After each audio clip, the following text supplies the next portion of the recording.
Representative Ayanna Pressley, specifically her chief of staff, has raised some concerns about what they experienced as the riots were taking place in the Capitol. Sarah Groh, who is her chief of staff, says that every panic button in my office had been torn out, the whole unit. That is, I mean, incredibly suspicious. So the buttons had actually been there, and Ayanna Pressley had not changed offices, so there's no other real explanation of what happened. She went on to say that the panic buttons were installed because Ms. Pressley, a member of the progressive group of the House Democrats, dubbed the Squad, had been on the receiving end of racist attacks by Donald Trump and his supporters. Remember, there was a period of time where Trump was just laser focused on pointing out, members of the Squad and using the same type of rhetoric that we've seen in encouraging his supporters to go after them, attack them. 2 US Capitol police officers, by the way, have since been suspended, and at least 10 more are under investigation for playing potential roles in the riot. And John, just before we went on air, you mentioned an update to those numbers, which is terrifying.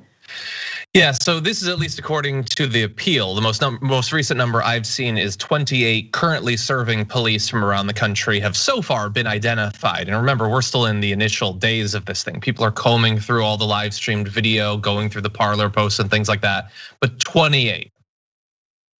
But I don't know why. Like, it's good that we have a number. I don't know. Like, I hope nobody watching this is like surprised. Like, really, cops would do this? Yeah, I feel like if you were to like rank by job, that would probably be one of the highest numbers that what I would have expected.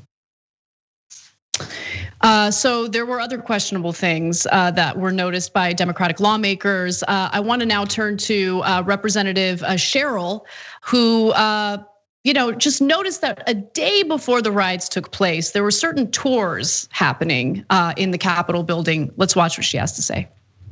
We can't have a democracy if members of Congress are actively helping the president overturn the election results. And so not only do I intend to see that the president is removed and never runs for office again and doesn't have access to classified material, I also intend to see that those members of Congress who embedded him, those members of Congress who had groups coming through the Capitol that I saw on January 5th, a reconnaissance for the next day, those members of Congress that incited this violent crowd, those members of Congress that attempted to help our president undermine our democracy. I'm going to see that they're held accountable, and if necessary, ensure that they don't serve in Congress. So John, she mentions Republican lawmakers taking people on, reconnaissance tours of the Capitol building a day before, the riots happened, and she didn't provide any additional detail into that. But I wanted to get your thoughts, especially because you've seen a lot of like Alex Jones type people invited to the Capitol, to the White House by Republicans, by Donald Trump. And I've always wondered about whether that would serve as a security risk in the future. Yeah. Well, I can say them being invited to the conventions didn't work out great. But anyway, back in 2016. Anyway, with the panic buttons and with the tours, I mean, hopefully we will see, like, there's a lot of little things like this, and I'm sure some of them will end up not being what it seems like. Sure. The fact that the panic buttons were torn out, and I would assume generally, I don't have a lot of experience with panic buttons, I would assume they're hidden, seems especially significant. The tours, they said that the tours hadn't been going on, because it's a pandemic, so that seems incredibly suspicious. I'm assuming investigations are ongoing. But I will just say that while we don't know for sure, we can't say for sure that a member was involved in either of this, or that Capitol Police were involved potentially, or maintenance was involved potentially in removing the panic buttons of what has to be one of the members at the top of whatever list these insane people would put together. If anyone who is sort of new to engaging day to day with what America is like these days thinks that someone being elected into office wouldn't do something like that. They need to look at the history of some of these individuals, look at the things that Marjorie Taylor Greene has said and done. And they present themselves in a way we're used to people like Ted Cruz, who like tries to create this image of nothing. People seem like true believers to me. The idea that they wouldn't help from the inside, I don't think that we should jump to that conclusion. Well, to that point, it's been reported in multiple outlets, including The Intercept and The Washington Post, that the lead organizer for the so-called Stop the Steal rally was working alongside Republican members of Congress. Again, this is something that we can't confirm. The investigation is ongoing, but here's what we know. Here's what the allegation is. Ali Alexander, who organized the Stop the Steal movement, said he hatched the plan coinciding with Congress's vote to certify the Electoral College votes, alongside 3 GOP lawmakers, Representatives Andy Biggs of Arizona, Mo Brooks of Alabama, and Paul Gosar of Arizona, all hardline Trump supporters. And his statement was, "We schemed up of putting maximum pressure on Congress while they were voting," Alexander said in a since deleted tweet, or Periscope, I should say.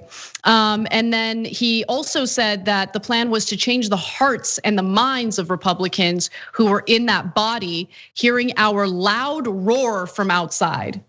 So that was his Periscope, which again has been deleted for obvious reasons.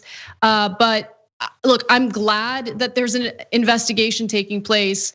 If there is, first of all, anyone who enabled Donald Trump and his lies about widespread election fraud, gone. Anyone who decided to challenge the Electoral College votes for their own political careers, they should be gone. They should be removed from office. 14th Amendment. But there should be criminal charges for any member of Congress who has been proven to have engaged in organizing what happened in that insurrectionist riot, and Democrats can't back down from that. Yeah, and look, one way that hypothetically we could come to this is they've begun to track down people. At some point, they're going to, track down people who were involved in the organization.